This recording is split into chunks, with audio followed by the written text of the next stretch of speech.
Good morning from London. I'm Anna Edwards alongside Kriti Gupta. We're an hour away from the opening trade. Here's what you need to know. European futures fall as the Kospi and Nikkei sell off on worries over lofty valuations for chip stocks, pushing up demand for bonds and other haven assets. Democratic candidate Zohran Mamdani sweeps to victory in New York, becoming the youngest mayor of America's biggest city in 100 years. Elsewhere, Trump's Republicans suffer defeats in key local contests as the government shutdown becomes the longest in history. Plus, Novo, Nordisk and BMW both see some tariff-induced weakness, and the competitive environment gets tough for Novo on a busy day for European earnings. In the meantime, quick check on these markets, because yesterday was a brutal day for the stock market. Today, you aren't necessarily seeing any of the sentiment change. Your Stoxx 50 futures still in the red, down about 0.5%. A similar story across the Atlantic. Even in the NASDAQ 100 tech-focused futures, still down 0.2%. To me, I think the strength of the dollar is starting to get interesting. We're at a 114 handle on euro dollar right now. So you are seeing weakening in European currencies across the board. Cable is similar story, 130 on that currency pair. We're also keeping one eye on the Swissy, perhaps a thaw between U.S.-Swiss relations. The countdown to the opening trade starts right now.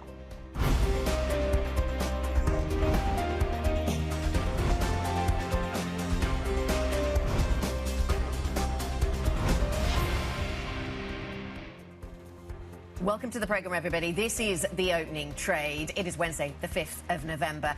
We need to talk about a lot of things this morning, Kriti. We need to talk about big shifts in US politics. We need to talk about the latest dynamics around the earnings stories. We've got lots to say there this morning. But let's start with tech and the sell-off that we've seen in tech around the world. And it is continuing into the Asia session. We do see futures weaker in Europe, but I think it is also important to point out that we're off our lows in the Asia session, and there's a few dynamics going on here. So we're worried about valuations, about interest rates, whether they continue to be cut. These CEOs of Wall Street giving us these warnings we talked about yesterday. But the Kospi in Korea was down by more than 6% at one point. It's now down by less than 3%. So just giving a sense of how we've pulled back from some of our lowest levels. AMD didn't help. The numbers were better than estimated, but the market took quite negatively the fact that the top end of estimates was not met, and so that's where the bar is for some of these really quite expensive chip stocks right now. But important to say, what has pulled us back from the edge in the Asia session? China. Some of the news there, the mood music there around tariffs a little better, the growth story coming from Li Chang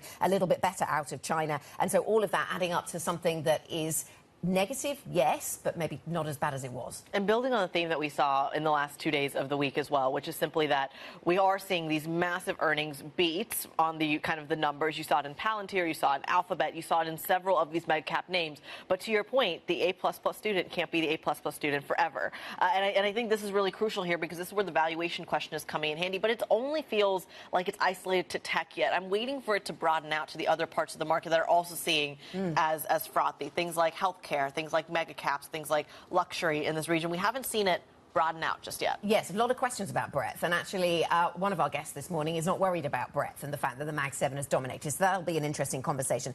One of our colleagues, Dan, telling me today that an illustration of just how strange some of the market moves are. We saw more stocks going up yesterday on a day that the S&P fell than we saw on Monday on a day when the S&P rose. So that just tells you a lot about concentration, about the fact that the Mag 7 does tend to dominate, or when it doesn't, it throws up some interesting developments, some weird developments in markets. It absolutely does, and I think that China mood music is really fascinating. You're getting a little bit of validation that perhaps the events of last week are actually creating a thaw, a long-lasting thaw. I mean, the fact that we're talking about suspension of tariffs potentially for a whole year, I mean, the visibility into 12 months' time, I think, is a unique aspect of this relationship. But things in terms of strange things happening in the markets, let's talk about strange things happening in politics. We have to go to the story of the morning. It's over in the States, where Zohran Mamdani has been elected the 111th mayor of New York City in a historic victory.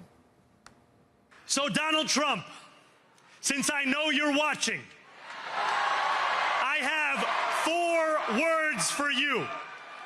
Turn the volume up.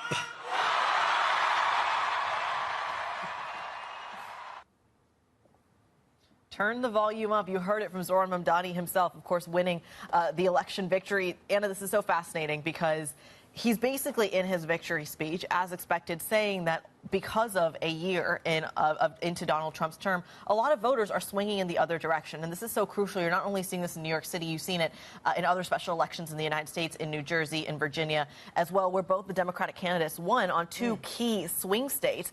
Does this portend something for the future, especially when it comes to Donald Trump's kind of success that he may have in terms of legislating with Congress come the midterms next year, or also just what the 2026 makeup of Congress might actually look like? Yeah, does it tell us anything about, yes, exactly that, the midterms and when we get to those? Does it tell us anything about the policy agenda that we might see as trying to be adopted by other Democrats? So rent freezes on 1 million apartments, free buses and childcare. These are the kind of policies that Mamdani has stood on. Will they spread?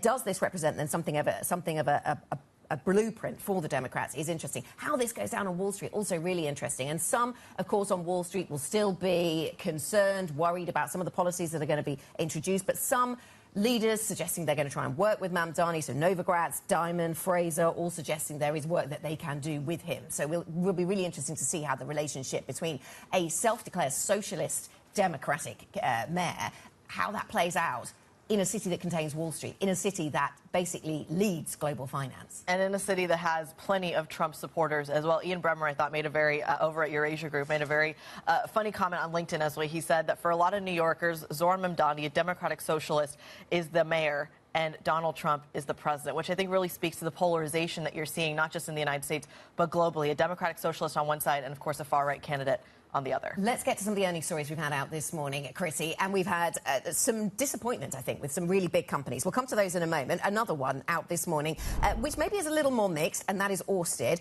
If you look at the bottom lines of the net loss coming in lower than had been anticipated, the pre-tax loss coming in lower than had been anticipated, but the further up the P&L you go, the less impressive things get, I suppose. So the top line not coming in anywhere near where estimates are. So I wonder how that will play out as we start to see this one trading. And, of course, we know the story behind Orsted. We've covered it many times, the difficulties politically in the United States, so the pivot to Europe. They've been raising equity. They've been bringing in other investors, the likes of Apollo, for example, in the UK.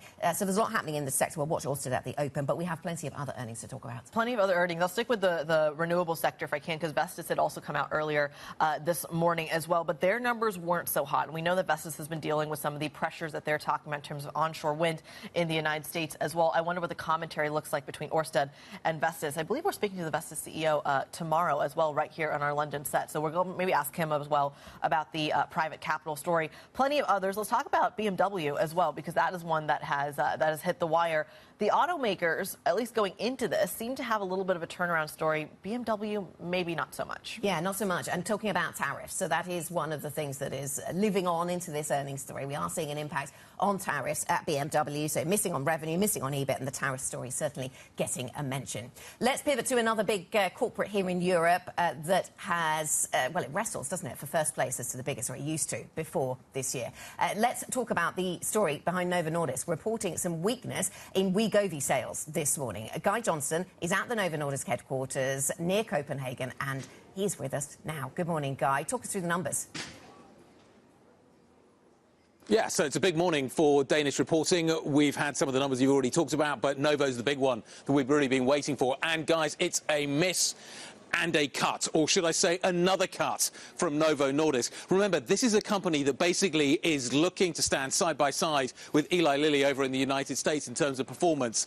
Lilly a few days ago absolutely smashing it. Novo this morning delivering the exact opposite. But, and this is a big but, remember we've had a massive board shake-up here. We've got cost cuts underway. We've got a new chair. We've got a new CEO. That new CEO is about to join us here on Bloomberg Television.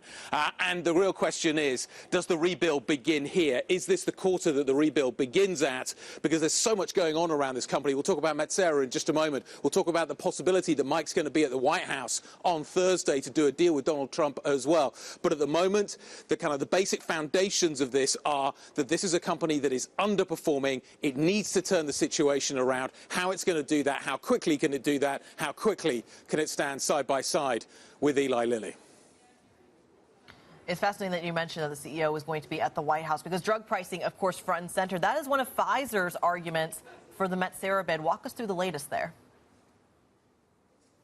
OK, so let's talk about Metsera, Kriti, and figure out exactly what is happening here. Effectively, you've got a bidding war that is now underway between Pfizer and Novo Nordisk for Metsera. This is a company in the United States that has, let's call it, circa 100 employees. It is effectively a startup. It's only been going for a few years. It's got a product portfolio, future portfolio, that basically mirrors what Novo Nordisk has. So why does Novo Nordisk want to buy this business? Well, maybe today's numbers maybe give us a clue as to that. There are concerns that maybe the future pipeline here at Novo Nordisk isn't going to deliver, and as a result we need new products to be brought into this business, and maybe that's why they're going after Metsera. But if that's the case, then that's a pretty damning indictment of the future portfolio that Novo Nordisk has and the current valuation. Let's talk a little bit about what is happening with the drug pricing story. So we've seen a number of different CEOs at the White House. You could potentially see Lilly and Novo there on Thursday to do a deal. The real question there would be what happens with the Medicaid pricing and inclusion within that process. But the other key question within this as well is you've got a series of compounders in the United States that are producing similar GLP-1 products. If we see a deal at the White House, would that close the loophole that allows those compounders to continue to produce? So lots of things going on around this company. As I say, we're going to be speaking to the CEO very, very shortly. Anna, back to you. We certainly will look ahead to that. Guy, thank you very much. Guy Johnson, of course, over there at Novo Nordisk in Denmark. Let's tell you what else is coming up on the programme today. Becky Chin is with us, Fidelity International Portfolio Manager. Franz Muller will be with us, Ahold Delhaize CEO. We'll get a read on the US consumer as well as the European grocery landscape. Marina Zavalot will be on set, Morgan Stanley Chief European Equity Strategist. How has the earnings story developed? What clues can she take away from the earnings picture? And Eric Nelson, Wells Fargo G10 FX Strategy Head. My inbox is inundated, Kriti, with commentary on why the dollar has been more stable than it was earlier on this year. Is that the end of the dollar selling? We have a lot to talk about when it comes to that conversation with Eric. Yeah, lots of pressures that you're seeing both domestic and internationally. Speaking of internationally, there's plenty of data around the world to keep your eye on as well. At 9:30 a.m. UK time, S&P Global UK Services PMI is going to be hitting the wire. Remember, we are in data collection mode ahead of the BOE tomorrow. We also have McDonald's earnings. This one's really interesting. You were talking about the dollar weakness story. Remember, McDonald's gets a good chunk of their revenue from outside of the United States. So anything they have to say about the currency story is relevant to a global audience. You have U.S. ISM Services Index, and then, of course, more tech earnings. I think we can call them tech. Robinhood, of course, has that major crypto exposure. Qualcomm, of course, are they going to follow in suit with AMD? But I think the big hitter, Anna, is the U.S. Supreme Court tariffs hearing. This is a ruling that we're probably not going to get for a couple of months, but we are going to get maybe a little bit of insight from some very dedicated reporters in the courtroom of what is being argued. Yeah, absolutely, because it seems that even as these arguments are put forward, you get a sense perhaps of which way certain justices are leaning, and that can be insightful a little bit, even if it isn't conclusive, ahead of what will be more conclusive, their verdict on these measures that President Trump has taken. That won't come until, I think, early next year, so we'll have to wait a little bit of time, but we might get some clues. In the meantime, I mean, if he did lose today, would he put in place Section 232 anyway? Really interested to see how the market would respond to any of this, because on the one hand, if tariffs were reduced, maybe that would be risk on. But on the other hand, would that leave a fiscal hole? Would that be risk off? Would it be neither? Would the market just conclude, look, he'll find other ways to raise this money through some kind of tariff? So lots to say there. I mean, Switzerland also in focus when it comes to tariffs. It is, and this one's fascinating. I mean, there's no thaw necessarily between the United States and Switzerland, but Donald Trump actually going as far as to put a Truth Social post up to talk about the fact that there is negotiations happening. And we know that the Swiss equivalent of Jameson Greer has been making trips to the White House pretty significantly for the last couple of months. The Swiss president had gone to Washington as well, did not get a meeting with Marco Rubio or with Donald Trump. So that was a bit of an embarrassment there. But there is a dialogue happening. And we should mention that for the entire world, I think outside of India, Switzerland is up there in terms of the ones with the highest tariff rates. Yeah, and certainly really high for Europe. And we'll watch Swiss stocks at the open just in case there's any upside from even talk about bringing down those tariffs. Let us tell you what else we are focused on this morning. The head of the Bundesbank says that Europe must pool defence resources and consider common financing in a bid to boost security. Joachim Nagel, a member of the ECB's governing council, says Europe must, quote, quickly strengthen its ability to protect itself and needs closer cooperation on procurement, aligning equipment, personnel and strategy. But he went on to warn there must be no risk of any kind of debt mutualisation. In other news, several German subsidiaries of First Brands Group have filed for insolvency in a sign that the fallout from the US car parts supplier's bankruptcy is rippling through to its foreign operations. The auto parts maker's European units have been hit by weaker car production and tighter credit conditions. Talks are underway with major automakers as administrators seek buyers. And the UK Chancellor Rachel Reeves is expected to meet top insurance chiefs in Downing Street today as she seeks to encourage more investment in the city ahead of her budget later this month. The talks with leaders from Lloyd's of London, Swiss Re, Aviva and many others will focus on unlocking capital and boosting growth. Separately, a think tank is warning Reeves will need to run primary budget surpluses to get a grip on the country's unsustainable debt trajectory. That's according to the National Institute of Economic and Social Research, which says an extra £50 billion is needed to guard against future fiscal shocks. Coming up on the program, we're going to dig into the auto story after both BMW and Toyota use the T word, tariffs, in their latest earnings. Plus, of course, we're going to discuss what's next for the United States in the political sphere as President Donald Trump, of course, tries to push his agenda. And you have a series of Democratic victories highlighting a shift in sentiment. Up next, though, right back to the markets. Tech valuations driving the Nikkei and the Kospi lower. We're going to dive into that story next. If you have any questions of your own for us or for our guests involved in the conversation, IB plus BBTV Go is the function on your terminal. This is Bloomberg.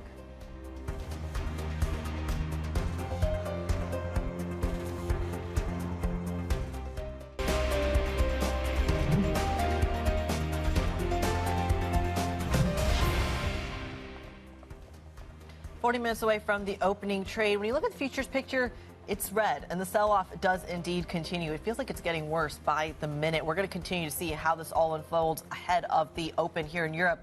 Let's get a quick focus on what's going on over in Asia, because, of course, not such a great session there as well. Winnie Su joins us from Hong Kong. Winnie, walk us through it. Yeah, indeed. It is a sea of red here in the Asia markets. You can see here on the board that the MSCI Asia is down about 1%. But it has been a very, very volatile session because we are seeing the losses trimming in the afternoon session. So these losses mainly dragged by the concerns around the high valuations for the technology shares, along with the prolonged U.S. government shutdown and also these warnings from the Wall Street CEOs. So basically, overall, a very risk-off mood, and you can see that also in these cross assets with the Australian bonds gaining and also the Japanese yen strengthening earlier today, pairing a bit of a strength here as we speak into the afternoon session. Now we flip the board and take a look at the South Korean market because it's basically where the most dramatic things were going on in the Asia markets earlier today. You've got the Korea Kospi benchmark down about 3%, and earlier today it was down 6%, led mainly by these chip makers, including SK Hynix here and Samsung Electronics. So based on our calculation, actually, the Asia chip stocks,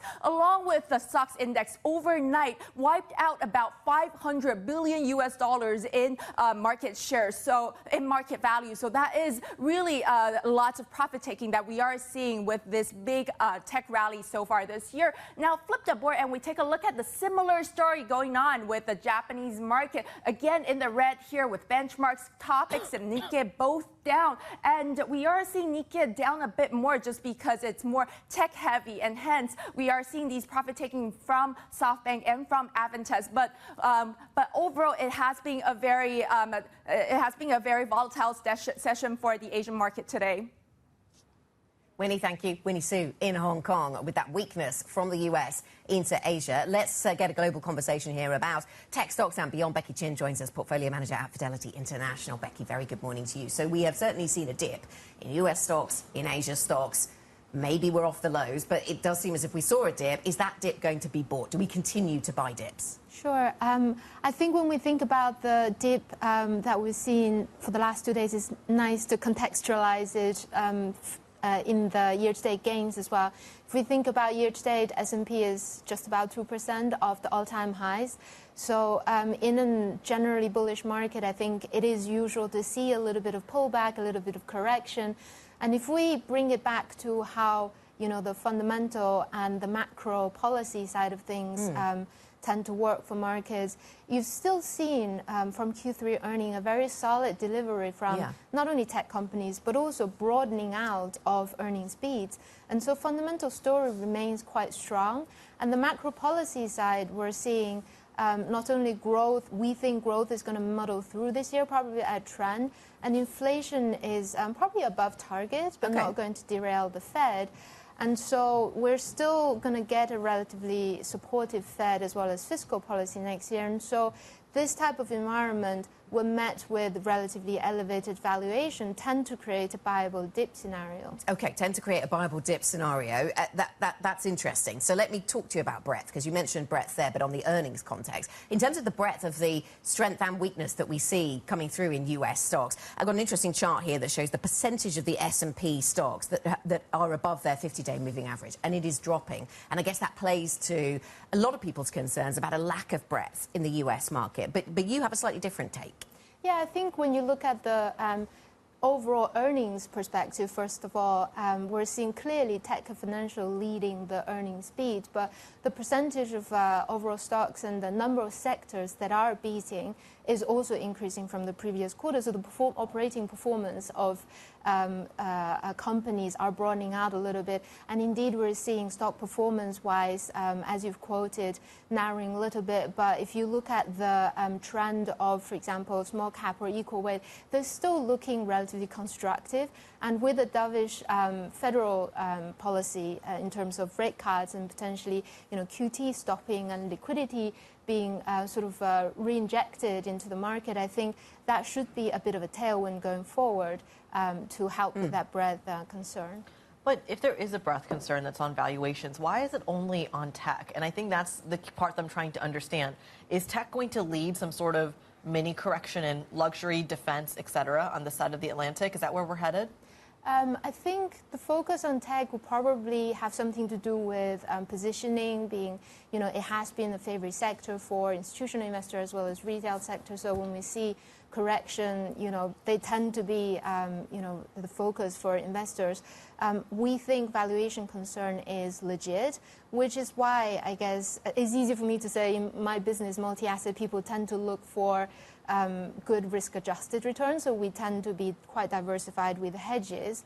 But going forward, we still think earnings is probably going to take over the baton from PE to drive return for stocks going forward. And so that, by and large, I think is a broadly still constructive environment. You mentioned hedges. What is the hedge to tech? So many people would say tech is the hedge. What's the hedge to tech? Indeed. I mean, I think the definition for hedging assets will vary over time because as we have seen through 2022, correlations change over time. Sometimes it's going to be currencies. I mean, the yen and Swiss franc tend to work well. The dollar's hedging asset quality is being casted a strong doubt, I guess, over the past year. Sometimes it is bonds. We think that hedging quality is somewhat diminished this year. And most reliably, VIX put option tend to be the most reliable negative correlation to risk assets. So for us, it's about selecting a mix of hedging assets in the portfolio to make sure that there's resilience. Gold, bonds, those? Gold is interesting because we've seen such a sharp pullback recently. I don't personally think the gold story is broken yet. Clearly, gold also exhibited parabolic rise earlier this year as well. And so, the structural long-term story of the demand for central banks to diversify reserve from the dollar, from Treasury, remains. Yeah. And if you look at EM central banks, their gold reserve is still really low versus DM. And private account, allocation to gold is still quite low as well. So I think that demand for gold is still there, but we've seen parabolic behavior. We've seen some speculative positioning pullback. Yeah. But I think now positioning is cleaner. Certainly something we're going to be keeping a very close eye on. Becky Chin, portfolio manager at Fidelity International, joining us around the table this morning. We thank you so much. We're going to continue with the earnings story coming up on the program. The CEO of Dutch consumer giant Ahold Delhaize joining the show after its company's latest earnings print. That conversation next. This is Bloomberg.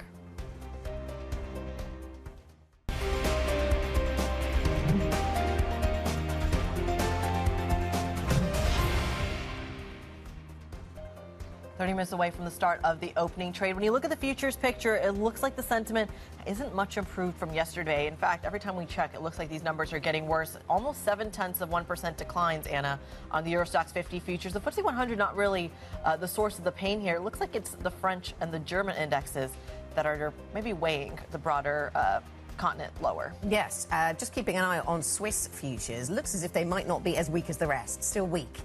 But, you know, maybe we take that. That could be related to that trade story, tariff story we were talking about earlier. Let's go from the equity picture into the bond markets because the two have been very linked over recent days. We have seen as stocks have sold off, money going into bonds and some of the yields coming down. We continue to see a little bit of that. It's very marginal here in Europe. We do see a little bit of that in treasuries at this hour. So we'll continue to watch that dynamic. To what extent, Kriti, bonds remain some kind of haven out of stocks? Absolutely. Certainly something to consider, of course, as we weigh just a ton of news around the world. Let's kick it off with the earnings picture, though. We are looking at one company in particular, especially in the context of the inflation question, the context of pricing. Ahold Delhaize coming out with their numbers this morning. Their adjusted operating margin beating across the board. They're reporting an increase in sales. They're talking about a buyback. There's lots of good news in these numbers. Let's find out what's behind it. The CEO of Ahold Delhaize, Frans Muller, joins the program now. Frans, a pleasure to have you on the program. Thank you, as always, for joining us. Just walk us through this quarter. These are some pretty decent numbers. What's the secret sauce here? Always like the understatements, Kriti. With pretty decent. I think we had strong numbers for the quarter, and 6.1% growth for the total company. And within that growth, and 12% online growth, 15% in the US and 10% in Europe. So we're very happy with that development.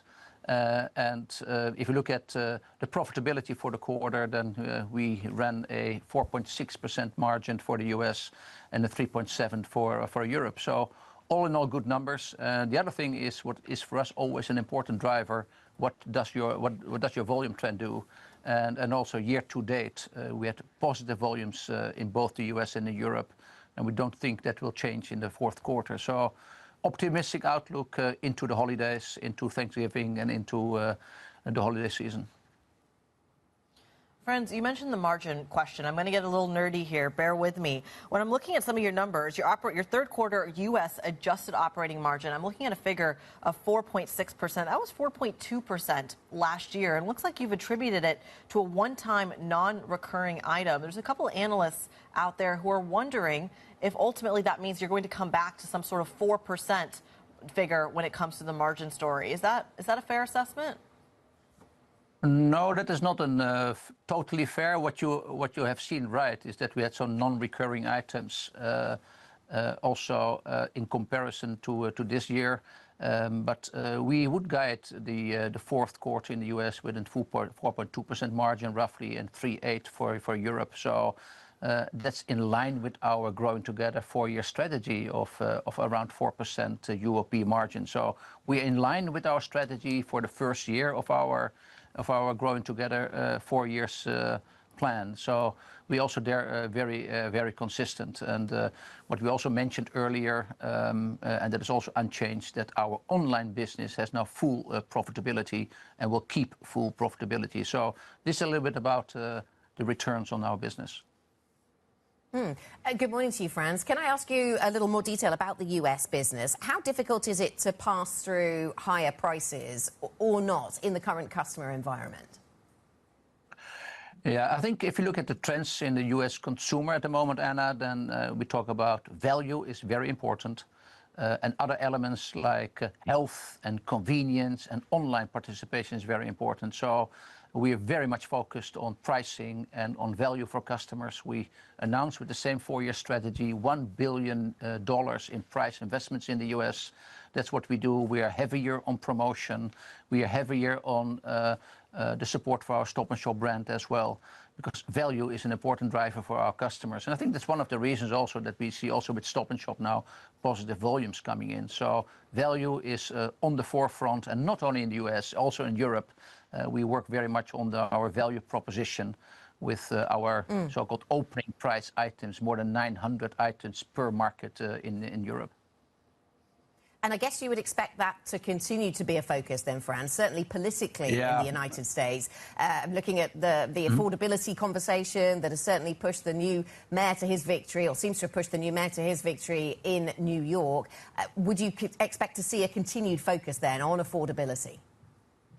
I think it's in a continuous focus. There are quite some families in need and some communities. We run in total for our total network 9,500 stores. We're very close to the communities.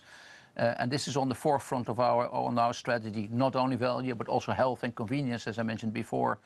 And if you look at the present shutdown, for example, which has also a negative impact on potentially had negative impact on the SNAP funding and the SNAP budgets, that is, of course, a sad development. And there we will step up as a company to support our community, support our families with our partnership with Feeding America for the US and our support for the local food banks, but also with donations to the communities to make sure that they get a decent access to holidays as well, and that they also get the support, at least from our company, to start with. Well, Franz, I just explore that a little bit more. When it comes to the impact on SNAP, and we should mention to our global audience, we have today officially marks the longest U.S. government shutdown in history at 36 days. Just walk us through the impact of that reduced level. I hear you on the philanthropic efforts, but just walk us through what that does to your bottom line. At the moment, we monitor the situation. At the moment, what we see so far has not a material impact on our numbers. That's why we also reconfirmed the guidance for 2025. We monitor the situation very carefully, and we hope also that the government will find a resolution for this topic, because it's painful for the communities that the nutritional support, nutritional assistance is not there anymore. But we do our work here, and I'm hoping and I'm looking forward to a quick resolution here, because that is at the moment needed. In our numbers, we have no impact for the moment, and that's why we reconfirmed the guidance for the full year. And with that guidance, full year guidance, we also announced the share buyback of €1 billion for 2026. Well, Franz, I hear you on the buybacks. I want to come back to the point that you made on the government shutdown specifically. I used to be a Virginia resident. Every corner you turn to in Virginia or Maryland, there's a Food Lion there.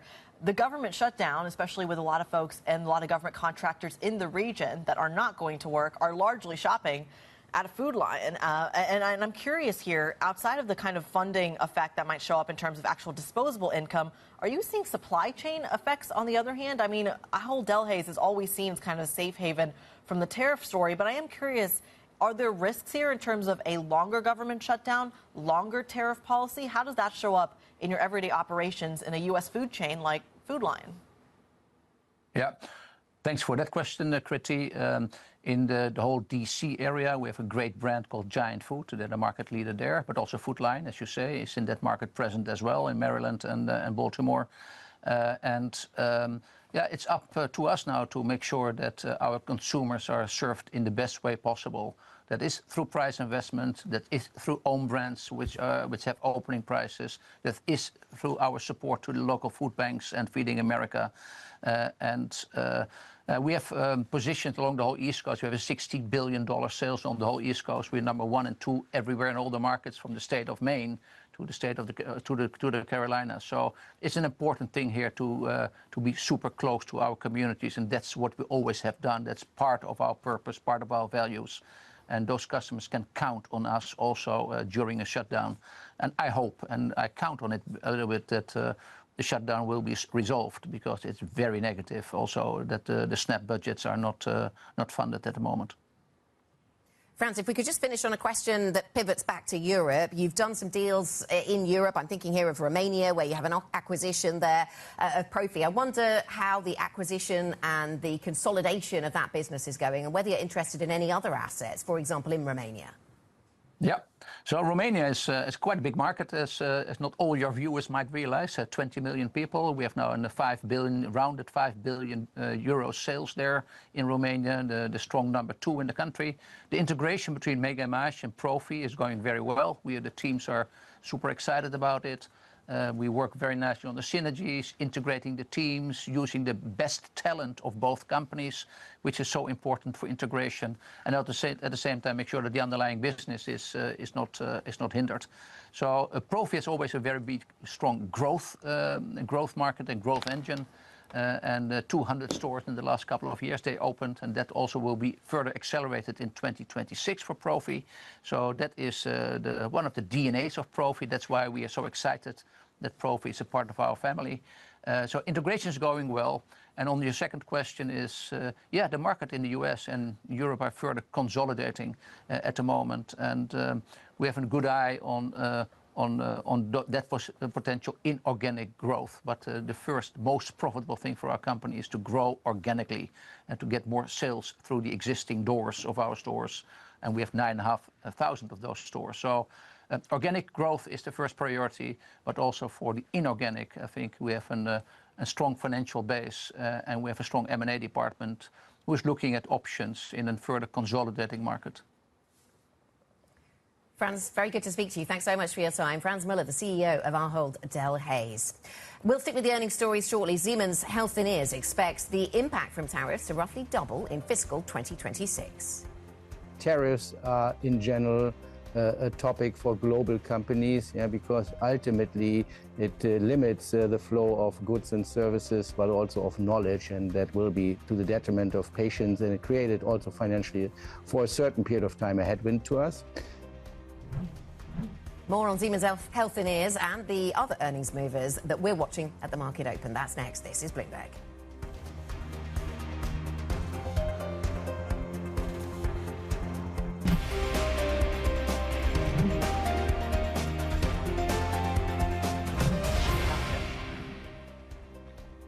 Welcome back to the opening trade. About 15 minutes away from the European Open. In the meantime, let's talk a little bit about what's going on in these other markets. We haven't hit Bitcoin yet. In the last 24 hours, seeing quite a bit of volatility in that cryptocurrency, briefly dropping below the $100,000 level. Now, I'm channeling my inner Guy Johnson here because he had made the point that if you start to see Bitcoin drop, does that portend some sort of risk-off move for everyone else? So I started digging into my charts and came up with this one, which really looks at the correlation between Bitcoin, which is what this white line is here, and the NASDAQ 100, the NASDAQ composite, I should say. Nope, NASDAQ 100. I stand corrected. This is crucial here because this bottom correlation is what's really important. If you're worried about momentum, if you're worried about valuation concerns driving the global tech sell-off, is Bitcoin part of that trade or the antidote to that trade? And this correlation actually suggests we're at a 0.7 level, so 70% of the time over a 40-day rolling period, they are moving in tandem, which means that that correlation is intact. What Anna really stood out to me, though, is that if you were to widen this chart to a 5-year time horizon, the last time you saw the correlation this high was in 2022 when everything was selling off altogether. I thought that was an interesting way to think about Bitcoin within the broader sell-off that we're seeing. Yeah, absolutely. And let's pick up on some of those themes then, Kriti. The global sell-off in semiconductor stocks, and this links to the tech theme that Kriti was just discussing there, is accelerating on concern over lofty valuations for some of the artificial intelligence boom's biggest winners. Bloomberg tech anchor Tom McKenzie joins us now to think about how far we have travelled, Tom, on the tech story and how far we therefore retreat. What stood out to you on the sell-off that we saw in the US session yesterday and into the Asia session? We've had this conversation many a time around stretch valuations and whether or not the earnings story is going to match the valuations and the run-up that we've seen in terms of the stocks, some of these big names. There are some differences this time round, whether it's the Wall Street executives warning about a pullback, whether it's expectations that maybe the Fed doesn't go with that rate cut in December, so maybe rates are slightly higher. The short positions being put in place by the likes of Michael Burry, of course, around Palantir, of Nvidia, and just the amount of spend that's come through the last time we had this conversation from the hyperscalers. So I think all of that is coming together. Broadly, this is a similar question, though, about mismatched expectations. And in terms of some of the superlatives yesterday, the Philadelphia Semiconductor Index, about $500 billion in market cap wiped out yesterday from that index, which is trading, by the way, at about 28 times forward earnings versus its 5-year average of 22 times. So that is another metric that those who have concerns about valuations might point to. So all of that coming together. AMD results, of course, as well. Palantir really kind of kicked things off. They beat on the earnings, as we discussed yesterday, but it was the forward guidance that didn't quite match the loftiest expectations. And you saw a similar narrative when it comes to AMD. I'm so glad you mentioned Michael Burry, because I saw this narrative of him basically talking about valuations. And I think what's really interesting, everyone's like, oh, Michael Burry, he was right. Michael Burry called the decline of the U.S. housing market years before it actually happened. So if we're using that roadmap of Michael Burry's genius, are we years before a proper AI pop? Yeah, was it 2006 that he started to put those bets on? So he was ahead of the game. He was while. well ahead of the game, and he put out some interesting social media posts as well in the lead up to the revelation that he put these short positions on. And he's been short Nvidia before, but part of that seems to have been hedging a longer position as well. This time it seems a clearer call. He's short Nvidia, he's short Palantir. Make of that what you will. Are we just in the opening stages? I mean, this is the debate that continues, isn't it? Whether it's from David Solomon at Goldman Sachs or Jamie Dimon at JP Morgan, which is that, yes, capital will be lost ultimately in this run-up and spend around AI, but you will still get those big names, and often they're referencing the dot-com bubble. And yes, it was significant, but you still had Amazon, for example, coming out of the back of that. AMD, by the way, on their earnings, they beat on profits, they beat on sales, they beat on revenues. The forward guidance on revenues was a beat from AMD as well. But again, it was just some of those estimates from some of the analysts were at the screechingly high end, and it didn't quite meet. And interestingly for AMD, they actually saw a bigger tick-up in growth for their more legacy business, the computer part of the business, versus their data center and AI part of the business, which grew at 22% versus the more than 70% for the personal computers part of the business. The CEO of AMD, just briefly, Lisa Cook, saying that this still will translate longer term, by 2027, into tens of billions of annual revenue just from AI for AMD, when she was pushed on this by analysts on that call. But clearly not meeting the loftiest expectations when it comes to AMD, the key competitor to Nvidia, of course. And I believe you have Qualcomm earnings after the bell as well. So continue to get some of those checks on tech. Bloomberg's Tom McKenzie walking us through the major stories in that world. We thank you so much. Let's get a little bit more of a macro view here and bring in our Marcus Live executive editor, Mark Cudmore, to join the program. Mark, we're just talking to Tom there about the tech sell-off that we're seeing globally. Are there macro implications for this? Of course. I mean, I think AI is the biggest macro theme in the world at the moment and will be the case for some time. As you know, Kriti, I'm in the camp that we are in an AI capex bubble, but that this is not the bursting of it. At some point before the ultimate bursting, we go to a more volatile stage. Maybe we've entered that, but I think even that's debatable at the moment. This sell-off is barely a flesh wound, to put it in terms of Monty Python at this stage.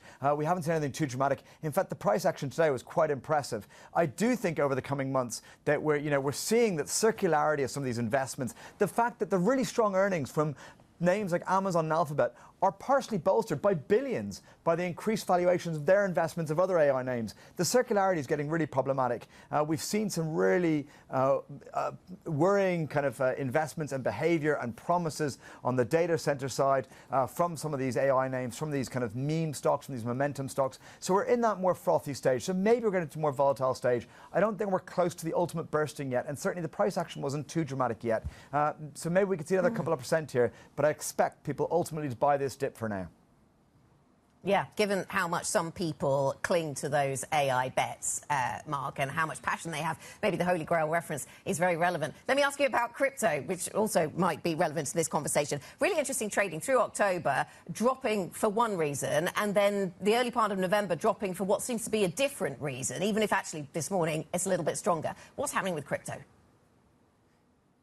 Yeah, it's really interesting to note that Bitcoin today is trading below its 1 year average. It's 365-day moving average. So, the average purchase of Bitcoin over the past year is offside, given that we're 1 year from Trump's election victory. That's quite interesting. So therefore, Bitcoin's been actually one of the worst trades of the Trump presidency. And given that he was meant to be the big crypto backer, I think that might change the narrative there. The aspect of why that's going to be fueled on the downside is digital asset treasury companies are having real problems, and I think there's a lot more outflows to come there. So I think we are in a sustained crypto down wave. Bitcoin's constructed to have repeated boom-bust cycles. That's how it works. It can't work when it's stable at high prices. So it's had, I think, a 70% plus corrections over its 17-year horizon. We're overdue another one. I think we're probably in the start of the next 70% plus correction in Bitcoin, and that'll drag the whole crypto sector lower. That'll weigh on retail sentiment. It will be kind of, but it's not. It doesn't have a direct kind of feed through to the broader market. Sure, it's going to hurt some of these meme stocks. It's going to hurt some of these marginal momentum names. It's going to be slightly bad for the tech sector. But ultimately, there are real solid names at the core of the tech business, and that's really kind of marginal froth. It hurts the retail index, and that will eventually feed into a wealth effect on the economy. All these problems are growing, and that's why I think the AI bubble will burst next year. But crypto won't be kind of coincide with the collapse of the AI bubble. Crypto will probably collapse first, AI a few months later. Mark, thank you very much. Bloomberg Markets Live, Executive Editor with thoughts on the markets. You can get further analysis and insight from Mark and the whole MLIV team, the Markets Live team. Go to MLIV on the Bloomberg terminal. Let's get a look at individual stocks we're watching this morning. Here's Chloe. Good morning, Anna. Let's start with Novo Nordisk today, and it could be quite weak today after cutting its guidance for the fourth time this year. So that is due to lower sales of Ozempic and Wegovy and growing competition from Eli Lilly. We can see that massive gap in performance between the two companies, and that could continue today on the back of that guidance cut. The new CEO has been trying to turn things around. We had recent news about quite big layoffs in the company, and also this $10 billion offer for Metsera, the obesity startup, trying to outbid Pfizer. So that could potentially boost the stock eventually, but up until then, that guidance downgrade is unlikely to be received very well. Moving on to BMW, and the profit margin there came in at the lower end of guidance due to fierce competition in China. So we'll see how that impacts what has been quite an up and down performance for BMW over the last few months. The Chinese market is a really important one. We are about 22% of sales in China for BMW. So that word of caution that we've got there around that market is going to probably be received quite negatively, perhaps, by the market this morning. And finally, we had updates from two of the most important renewable energy companies this morning, Ørsted and Vestas. Ørsted, the wind farm operator, Vestas, the wind turbine maker. Both of them have been trying to reassure the market that the worst is perhaps behind after quite a turbulent year. Vestas announced a new share buyback. Ørsted kept its guidance, so they're trying to boost confidence that things are getting better for them after that tough year. So we'll see how that goes today. All right, Chloe Melly, our equities reporter, walking us through some of the stocks to watch. We thank you so much. When you brought it out and look at the futures picture, you are continuing to see a sell-off on our hands. Red on the screen. We thought there may be a little bit of a bounce back after yesterday's session. No such luck. Down about 0.6% on your Stocks 50 futures. The opening trade is up next. This is Bloomberg.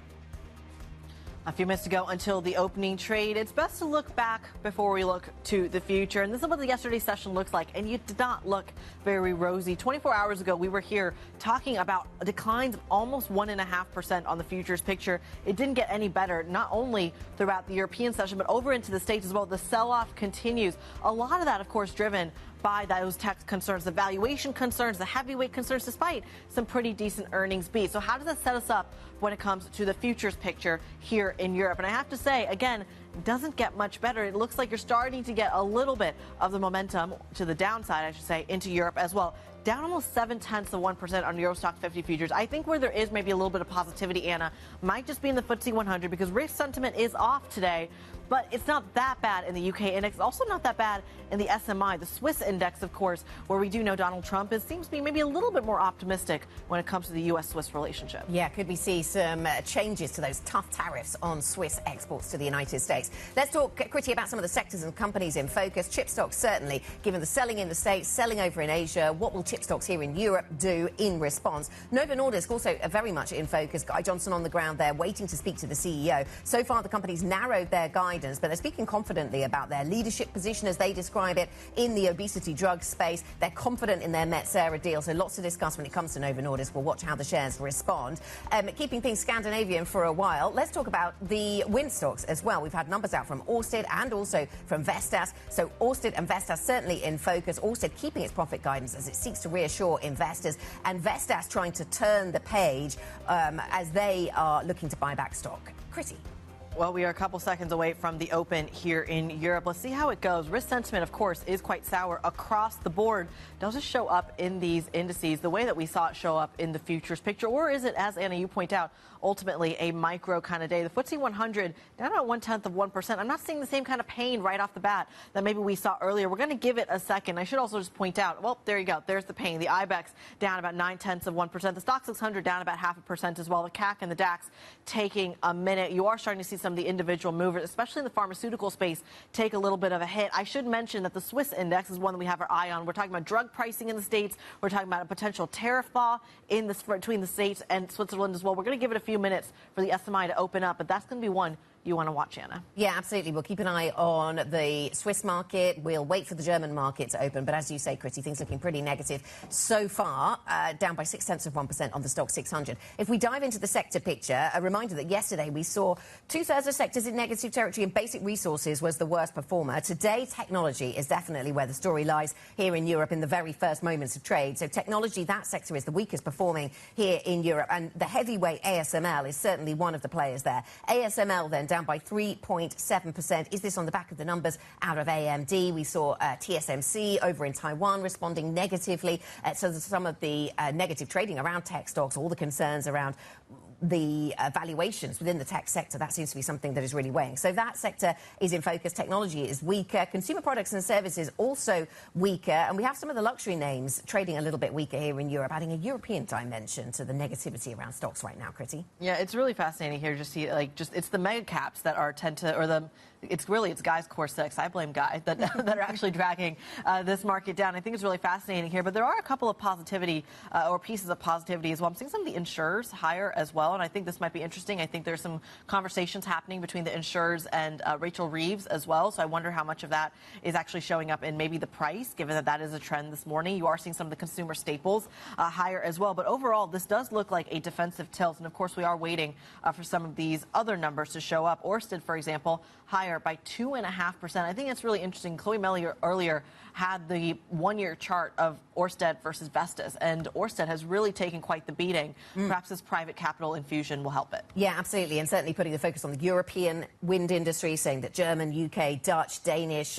wind turbine tenders are going to lead. They've been pulling back from the United States for reasons we've long understood. Certainly getting a sense of trying to turn the page, and the share price is reflecting that. Vestas is not yet open, so sticking with the wind space, we've had numbers from Vestas, and we are still halted on that one. So we're waiting to see where that one opens. We spoke earlier on in the programme, Kriti, we spoke to Ahold Delhaize, the CEO there, and the share price for Ahold Delhaize is up by 3.9%. So the buyback perhaps going down well with investors. I mean, he gave us a nice little scolding about just how good those numbers are. Apparently we didn't give it enough love. But it's worth saying because they not only are there having good numbers, they're also talking about a €1 billion buyback as well. So those buybacks are certainly one that certainly permeate throughout this trading day. Let's get a little bit more analysis this morning. Marina Zavalock, Chief European Equity Strategist over at Morgan Stanley, joins us around the stable. Marina, pleasure to have you, as always.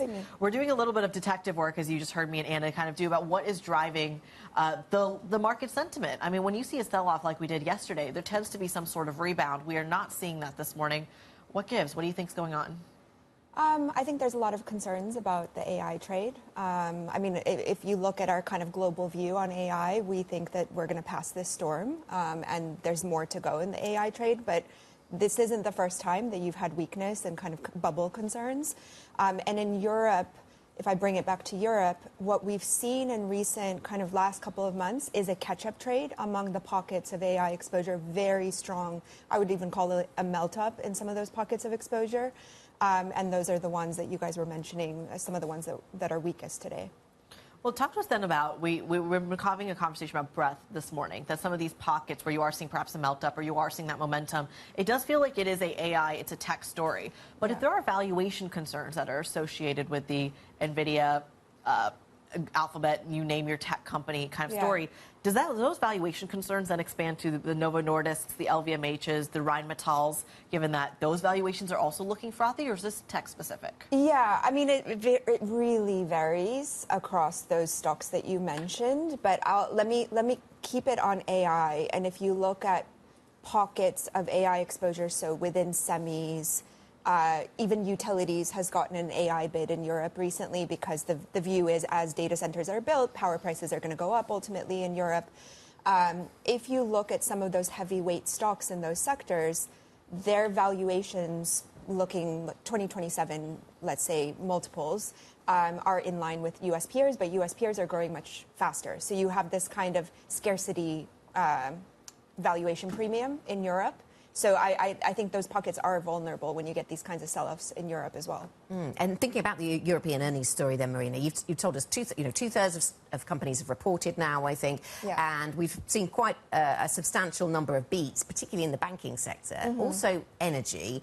Now, perhaps that just means some oil and gas names, or we're quite drawn today to some of the wind businesses. Vestas, for example, up 7% on the back of its numbers. Allseed was up more, just up 1% right now. But how are you seeing, I mean, there's been a lot of conversation about, with the rush for energy that AI brings, that these kind of wind businesses or all kinds of renewables, even if they're out of favour with the US administration, there are still reasons to think about them. Yeah.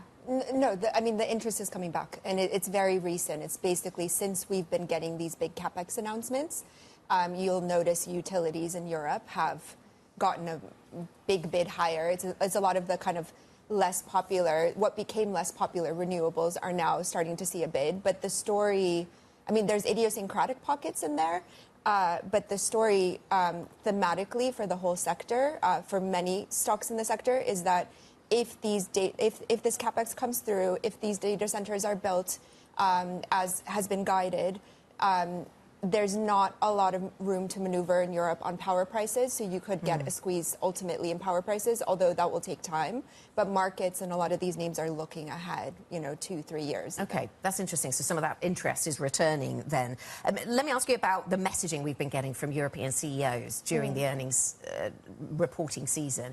You, like many others, run these large, you use large language models to try and analyse the language that we get from some of the CEOs, or at least you have tools that do that. So what are the messages and what do they tell us about the future? Because do the messages we get from CEOs indicate where their shares are going to go in the future? Yeah, it's a good question. I mean, we look at mentions of certain terms over time. So to me, some of the things that stand out are, in regards to AI, mentions of efficiency, productivity in relation to AI are really shooting up. That is led by the US, but Europe is also rising. Mentions of headcount in relation to AI. So it's just mentions of, not necessarily delivery of. I think companies, from what I'm seeing, companies are trying very hard to quantify AI benefits. And we're going from vague mentions, in prior quarters to more concrete examples, use cases, anywhere companies can give you quantification, they're giving it. And we are seeing ROI starting to come through for adopters as well. So I think it's a little bit more than just mentions. Well, that connects nicely to the valuation concerns that you're seeing around the technology space as well. But I guess my question here is that if there's so much capex now that's associated with these tech names, to be fair, they are deploying trillions on their balance sheets that they hadn't deployed before. But does that just mean that if they now have more exposure to capex and physical industrial build-outs, that they should be trading closer to the BPs, Exxons, Chevrons of the world that are a little bit more capital intensive? Or does the other kind of more value-esque parts of the market, do those need to be kind of catching up a little bit? How does that work? You mean that they should catch up to the valuations for you? Right. So valuations traditionally, they're richer if you're less capital intensive on the growth of your names, right? So if you introduce capex, shouldn't that show up in the valuations? Oh, it's showing up. I mean, any kind of stocks exposed to the capex cycle are benefiting from the capex cycle. But I guess the type of exposure we're talking about to the capex cycle in Europe is more on the revenue side. So even when we're discussing utilities, they are some of the most capex intensive stocks in the market, but that's not directly linked to AI capex. It's more that they benefit from the byproduct of that AI capex. So the capex in utilities is rising more because of the energy transition, and the companies previously were not getting any benefit from that. Yeah. What's your favourite topic in Europe right now then, Marina? What is it that draws your attention? we've talked a bit about AI and the things that are linked to AI here in Europe, and maybe that's it. But are there other things that we should dedicate more time to discussing? Great question. My favorite sector, I would say at the moment, is defense. And I think, we've liked it for a long time. There's been a bit of fatigue because the sector worked so well last year, early this year, and investors have been looking for other things to buy now.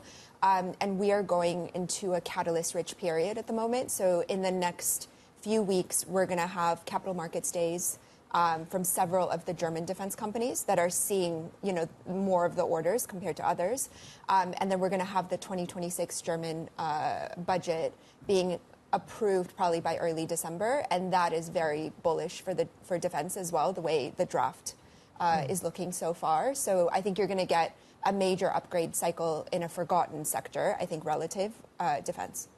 How much of that is priced in, though? All the fiscal spend, all the budget, how much of that is showing up in the momentum that's already in the defense sector? Yeah, that's the big debate. I don't think it's priced in, because if you look at the multiples for the defense sector relative to the earnings growth, it's where it should be trading relative to other sectors. But the earnings growth does not yet reflect the move from 2% of GDP spend to 3%, because analysts are waiting for clarity, details like the 2026 defense budget from Germany. And where do we look next as we go towards the end of the year then, Marina? We've talked about big tech, we've talked about defence. It's consumer products that seem to be doing well this morning, or grocery stores are doing well this morning. Is that an area that you're watching? Well, we've noticed it. We run a lot of factors. We have a quant component to our model, and we've noticed, to your point, food retailers, particularly in the UK, they have some of the most positive price target revision breadth in the market. So you see the highest skew of analysts upgrading their numbers. They're also increasingly being talked about as beneficiaries of AI adoption through their supply chains. They're really adopting and showing those benefits. So, yeah, they are actually screening up for us. OK, Marina, thank you so much. Thank you for joining us. Marina Zavalock, Chief European Equity Strategist at Morgan Stanley. Let's talk about the Core 6 and where they are trading. We've talked about some of the names attached to the AI story in the United States. That takes us to Siemens Electric. That's up just 0.1% this morning. Rheinmetall in the defence space, actually a little bit weaker today. Some of the luxury names also weaker, with LVMH down by 1.5%. ASML then, the poster child for the European side of the tech sell-off, and that is down by 2.9% this morning. Novo Nordisk, lots more to say about Novo Nordisk this morning, as Guy Johnson is on the ground over in Denmark, waiting to speak to the CEO in the next hour of programming. Let's check in on some of the individual stocks on the move.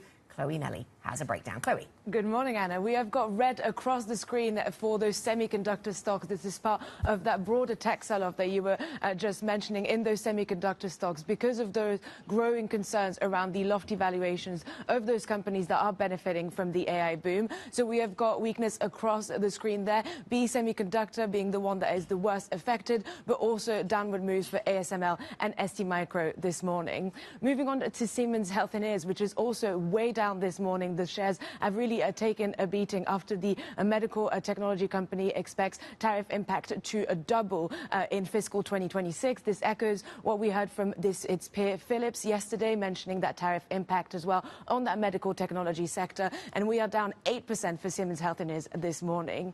Moving on to an upward move, we've got Glanbia up quite a lot this morning, almost 4%. This is an Irish maker of nutrition products. It upgraded its guidance, and it's really benefiting from this protein craze. So it makes protein shakes, protein powders, and it's really benefiting from that. And that performance nutrition division is doing particularly well, and is being rewarded by the market this morning on the back of that.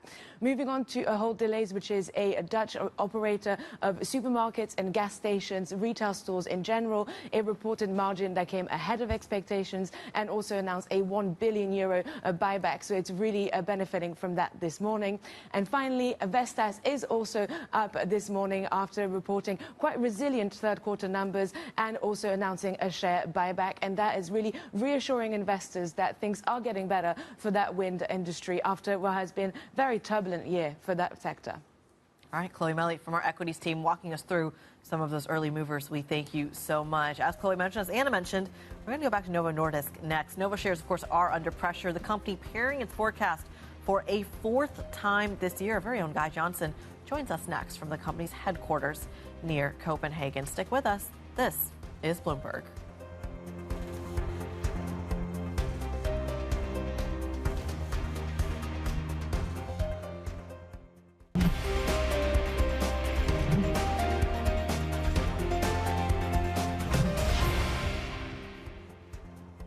Welcome back to the opening trade. About 18 minutes into today's session, seeing red on the screen across the board. Some extra weakness when it comes to the DAX, but I think we should focus in on one of our heavy hitters this morning. Novo Nordisk, very much in focus. It slimmed its outlook once more on lower GLP-1 drug sales. Those shares higher by 1.5%. So what's going on here? They've got earnings, they've got news. There's some drug pricing in there as well. Plus, of course, a bid for Metsera. Our colleague, Guy Johnson, is out in the field near Danish pharma giant's headquarters in Copenhagen. He joins us now. Guy, just walk us through your take on these results. It feels like a little bit of a mixed bag. Okay, look at the share price reaction, Kriti, and that tells you everything you need to know. The market is looking at these numbers, which, remember, have missed quite handily, so we've got a downside there. Plus, we've also got a cut to the outlook in terms of the sales, yet the shares are higher. What is the market telling you this morning? Well, look at that. We're up by, look, what is it? Circa 0.8%, and the market is basically signaling that it thinks that maybe this is the bottom, that things improve from here. We've got a new CEO coming in, got a new chair, got a new board, all of these things coming together. You've got a bid that's taking place over in the United States. You've got a potential deal coming with the White House, so they're coy on that. The market is saying maybe actually things start to improve from here. The objective here at Novo Nordisk, inside this building, at Novo's headquarters here in Copenhagen, is to catch up with Eli Lilly. Is today the bottom of the start of that run towards that peak? And if they can achieve that going through the next few years, then the huge share price de-rating we've seen this year maybe starts to turn around. But there is a long, long way to go. Yeah, a long way to go. And the battle with Lilly has certainly dominated the conversation so far this year. But it's a different battle. It's a battle with Pfizer over who gets to control or gets to own Metsera that seems to be making the news right now. What's the latest there, Guy? So the latest is basically the court blocked last night Pfizer's bid to effectively halt the Novo bid for Metsera.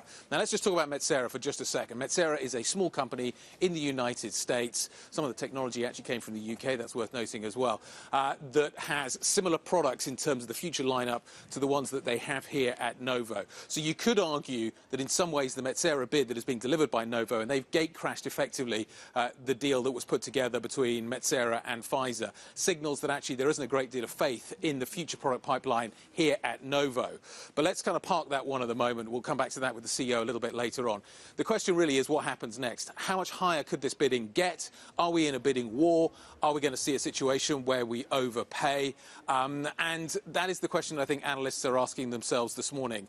Pfizer's got, I think, another 24 hours, basically by the end of play today, to come back and maybe deliver a higher bid. Will Novo go higher if it does? That's the question. And that's what we're really watching here to see what happens with this and what it signals about the future of the products that are being developed here at Novo right now. All right, Guy, give us a little bit of a teaser, if you will, of your interview. What's your first question to the CEO? What are you dying to know? Well, the question is, what do you think of the share price reaction this morning? The market is signaling that maybe we're at the bottom. Mike, do you think we're at the bottom? That's the question. Do things get better from here? Are these results good enough? What do they signal about that fight with Lilly? Are you going backwards or are you going to go forwards from here? It's that kind of where are we in the momentum? Remember, this is a guy that's come in. He's only been here for a quarter.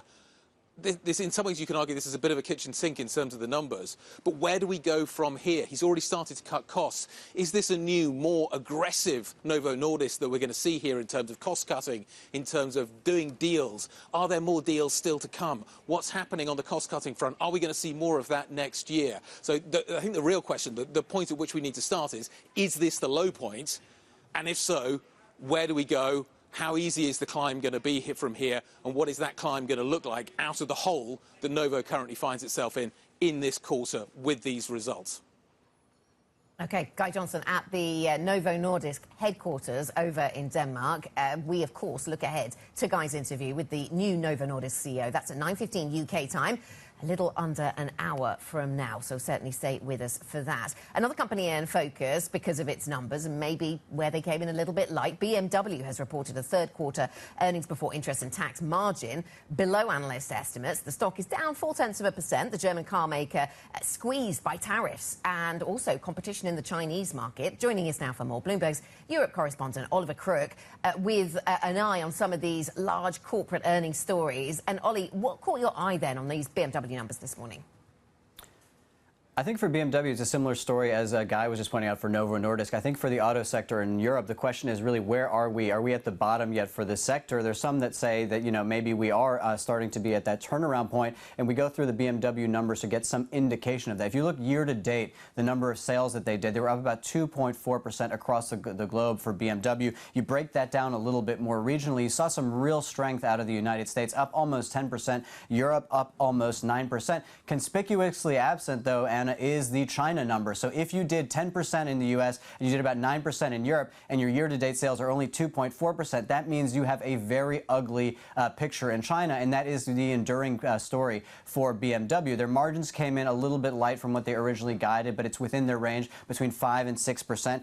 Now, we should say that the tariffs cost them about 1.8 percentage points on those margins. And we should say that back in 2023, when they had that recovery, their margins were close to 10%. So we are some distance away from that. When we look ahead at the outlook and what we can expect in the sort of months and years to come for BMW, one thing, I mean, obviously there's questions about chip connectivity with the rare earths. There's questions about tariff policy. There's questions about demand in China. But one thing that is really a tailwind for BMW in specific is they're rolling out their Neue Klasse next year. They're getting these new cars, this whole new series of cars that are hitting the road in 2026. And they have said in this earning release that in terms of demand in Europe, they're seeing much more than they had anticipated. So a little bit of a tailwind there. And you can see the shares are basically flat because they also did pre-release some of these numbers a little bit earlier last month.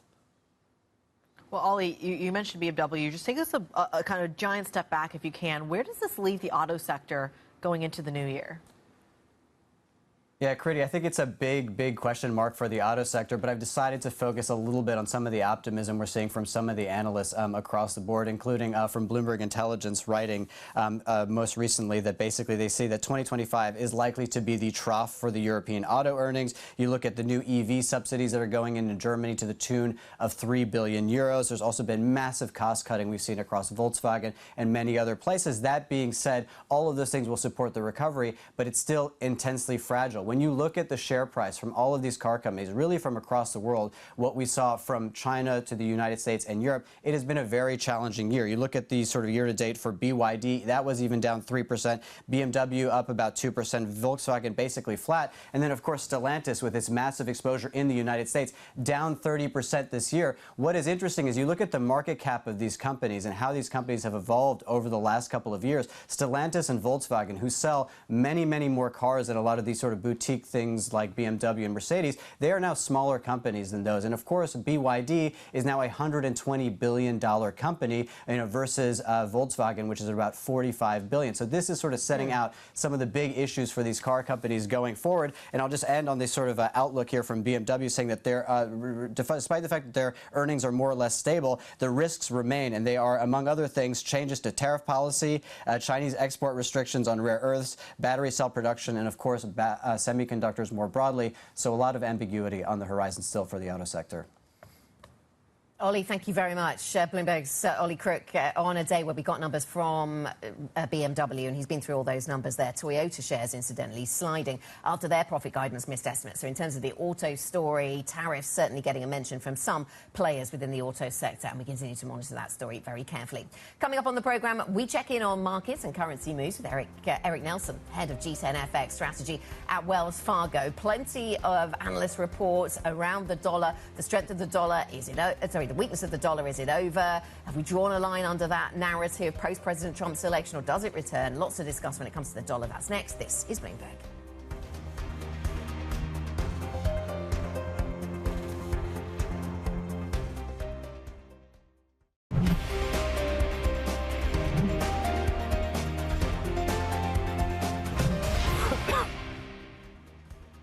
Welcome back. This is the opening trade, 30 minutes into today's session. Let's check out how we're doing across these European equity markets.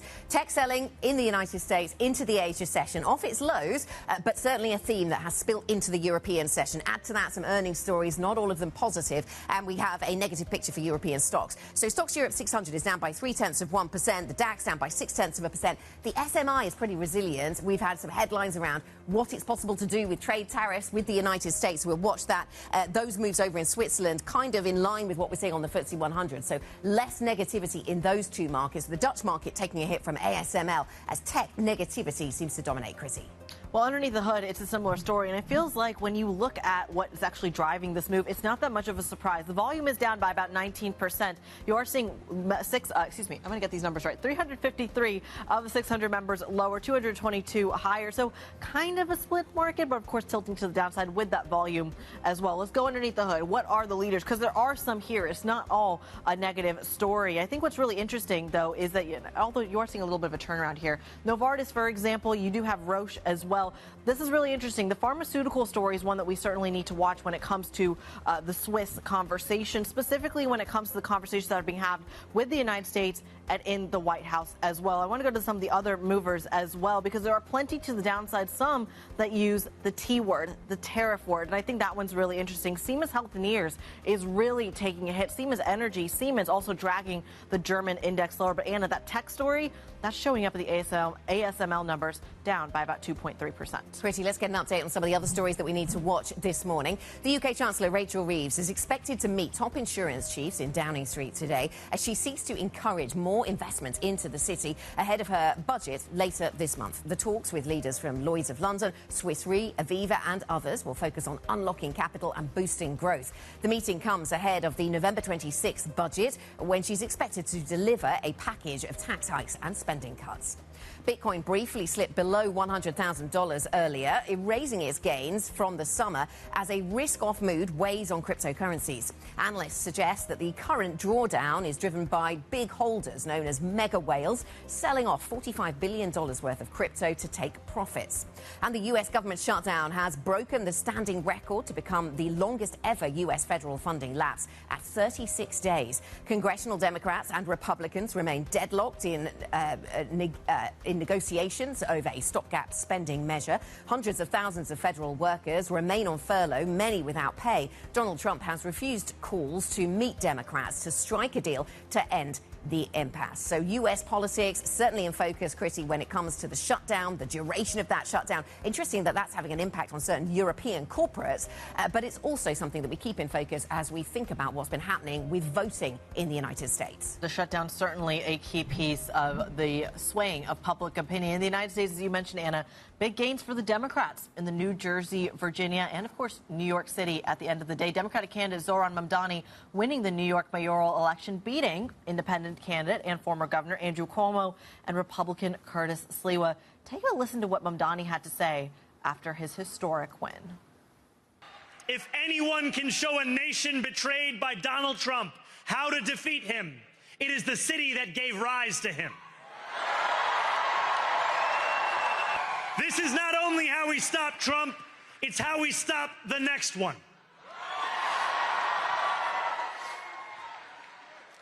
So, Donald Trump, since I know you're watching, I have 4 words for you. Turn the volume up.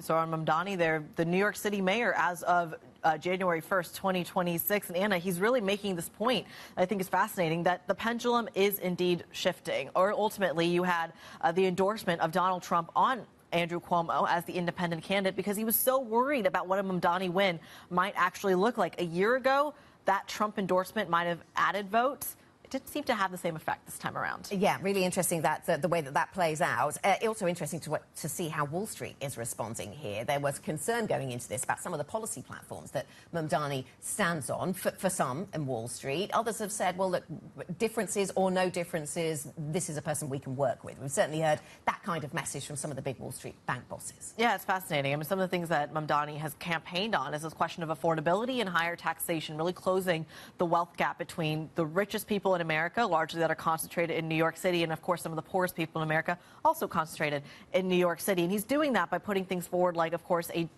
tax on people who make over $1 million a year. In the financial community, there are a lot of people who fall under that bracket who, of course, work on Wall Street. He's talking about things like universal health care, freezing rent on rent-stabilized apartments, talking about free groceries. Now, a lot of this is going to hit a lot of hurdles in the legislative process with the state of New York. Yeah. But it is still bringing up the point that he is leading perhaps a change in sentiment that you're seeing in New Jersey, in Virginia, as well as some of the other states that could perhaps be a litmus test for what we're going to see in 1 year's time from today at the 2026 midterm election. Yeah, you just wonder how translatable some of the messages that he has run on and been successful on around affordability, how translatable they are into other parts of the United States. And we've seen some examples of that then. Interesting to put that in at that context. Let's talk about what's happening in the US in a more financial context. Let's talk about the dollar, shall we?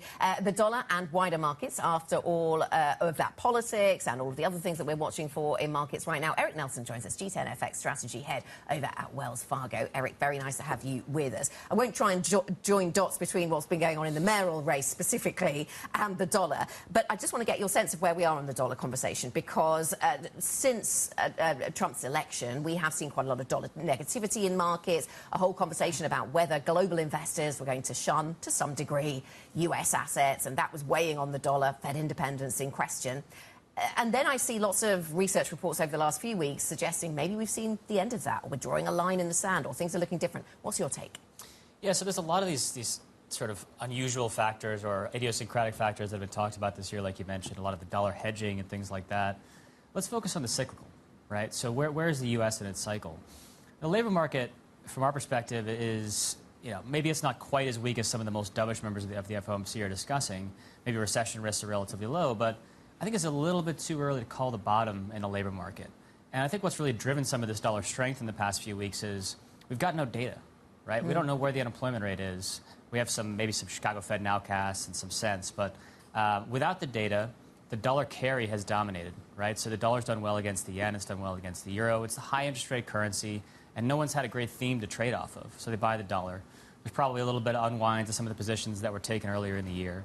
I do think we're still in a dollar downtrend. I think this is a corrective dollar strength phase. I think we're getting closer to the end of it, not quite there yet, but European data are looking better.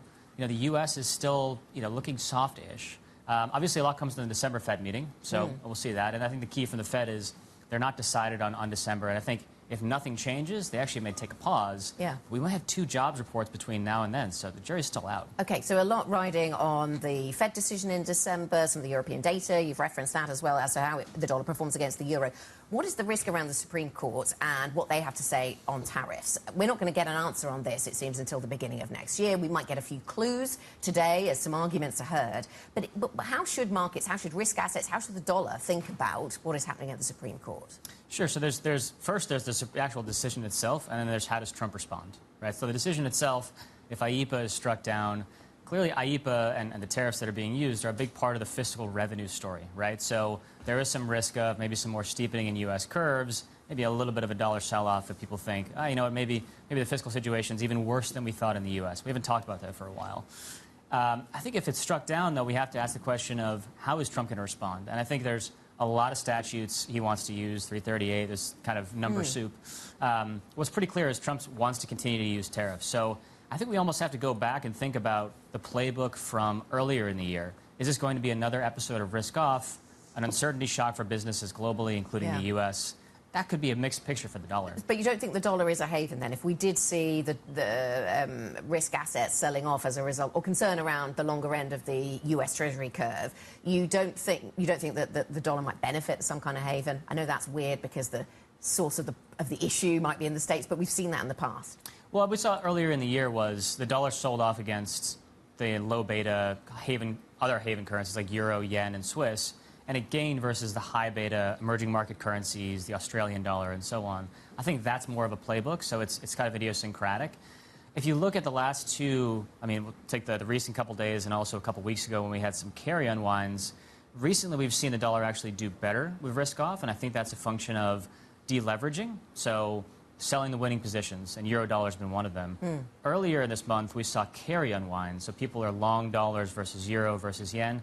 That was dollar negative, right? So I think we're more in the second camp where we could see more carry unwinds on another risk off. Okay.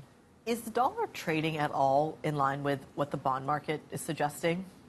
Not necessarily, especially in the euro-dollar case, right? I mean, look at 2-year rate spreads, U.S., Europe. They've done very little since early September, and euro's off a couple of big figures. So I think that, again, comes back to the carry argument, comes back to the deleveraging argument. And I do think at some point fundamental investors, whether that's reserve managers, asset managers, are going to start to look closer to maybe the middle or the end of this month and say, you know, there's an opportunity here. Probably we're still in a dollar downtrend. The U.S. cyclical picture is still a little bit unsteady. So, you know, I do think euro is going to end up higher into year end. There's an argument by people who are pro-tariff policy, some in the White House especially, but of course on Wall Street as well, that are saying that when you talk about the potential overturning of these tariffs via the Supreme Court, that potentially you could see some of the revenues that have already come into the U.S. Treasury have to be refunded. I think we had a chart that one of our colleagues made up that said that was about 4% at the moment, which is a pretty decent figure. Tariff policy has been associated as a kind of yield steepener for a while. It's been a risk-off question for a very long time. But if we do see the Supreme Court, this is a very long question, bear with me. If we do see the Supreme Court kind of verdict on that these tariffs are illegal, that these refunds do need to be issued, does that show up in the fiscal debt conversation, or is 4% still too small of a figure? Well, I think one key question is who has to be refunded, right? Is it just the claimants or is it everyone? And also, how difficult is that refund process going to be, right? The administration can make that as difficult as they want it to. I do think, excuse me, that the Treasury has already likely pre-funded some of this by boosting bill issuance. So there maybe is a little bit that's already been funded. But I think if you look out the curve, 10 years, $2 trillion in revenue from tariffs, you have to start to think longer term. Section 338 is legally questionable. 122 is only 150 days.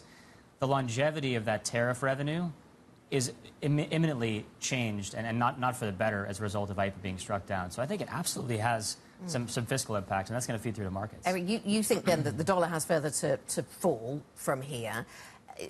I see some arguments that productivity driven by AI is going to play out really well for the United States, such a big tech-exposed economy generally, and typically maybe earlier adopters of some of these technologies. Is that an argument that you see some validity to? I see it. I think the adoption of AI in the broader economy is still not as big as people probably would tend to think. The other argument is, let's talk about trade for a second, right? I mean, trade openness is a huge driver of productivity. The U.S. is clearly going the opposite direction on this. I know this is a global trend to some extent, but the U.S. is leading the way. And so I think there's a productivity offset on the downside for next year. And we also have to think about trend growth with immigration being zeroed out in the U.S. Like there's some offsets as well. So I think maybe the dollar can run for a little bit further here in the short term. I don't think it's necessarily hit the top yet, but as we look into 2026 and closer to year end, I do think we're heading weaker. Okay, I'm just looking at year-to-date performance on the G10 currencies, and some of the Scandinavian currencies are doing pretty well. What's your pick then? Where do we head for the end of the year? There's not long to go, is there? We're already November the 5th. In terms of winners? Who does best, yes. Who does best, yeah. I think Euro actually is going to be one of the leaders. I mean, the European growth surprises have started to turn higher. I think the ECB is on hold, and the market just really loves to be negative on Europe. It's a consistent theme. And the bar, in my opinion, on fiscal next year for Germany is not that high. Consensus for German GDP next year, unchanged since February. So I think the bar is relatively low. All right, Eric Nelson, G10 FX strategy head at Wells Fargo. We'll check in with you again after maybe the UK budget. We appreciate that. Coming up on the program, we're going to get a little bit more insight on that tariff policy, on the trades around it. The U.S. Supreme Court, as we had discussed, is considering the fate of President Trump's global tariffs policy. That hearing starts today. We won't get a verdict for a little bit, but we get some clues from the hearing itself. We're going to dive into the details and what you should watch for next. Stick with us. This is Bloomberg.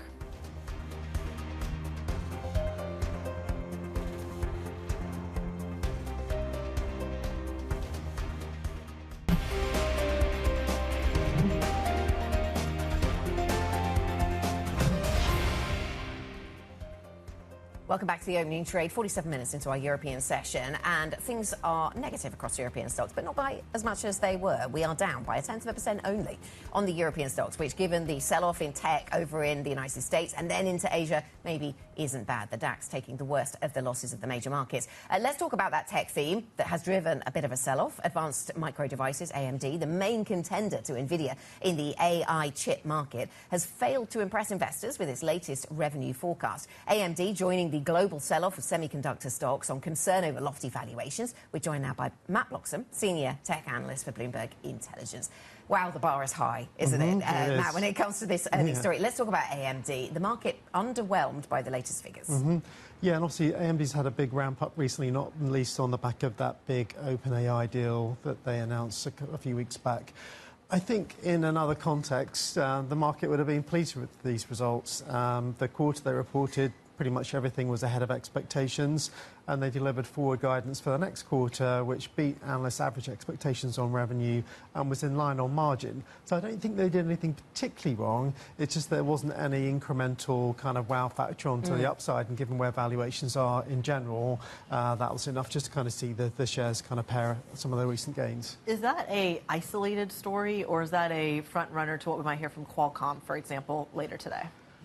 I think we're going to hear similar things from Qualcomm too. You know, I think that the market's already expecting really robust midterm growth from the market. I think guidance has been fairly clear. I think analysts are in kind of the right kind of territory for these numbers. So yeah, I'd be surprised if Qualcomm come out with anything really amazing to the upside. And so you may well see a kind of similar reaction. Yeah, whilst we're looking through all the detail on the tech sector, because it does seem to be the theme that matters right now, we had also numbers out of Supermicro Computer, not a business we mention here in Europe as often, but it does have a global footprint. What did that tell us?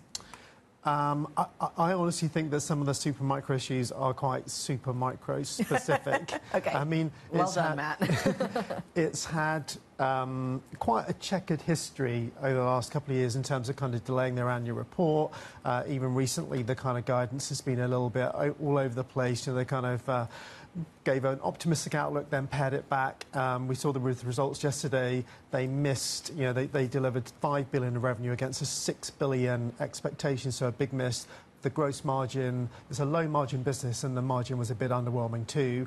They're saying that, all of that revenue missed in Q1 or this quarter and more is going to come back in Q2 and beyond. But I think there's a bit of a sense of, this company is a bit unpredictable. And actually, even if the revenue does come through, the margin that's coming with it is pretty weak. So, I think just generally people reflecting, the specifics of that story rather than anything broader about the chip sector. Well, let's go broader then, because there's so many other questions that we're starting to see in the valuation front that seem tech specific at the moment. We've asked, I've asked every single guest we've had on today about whether it broadens out to the other frothier pieces of the market.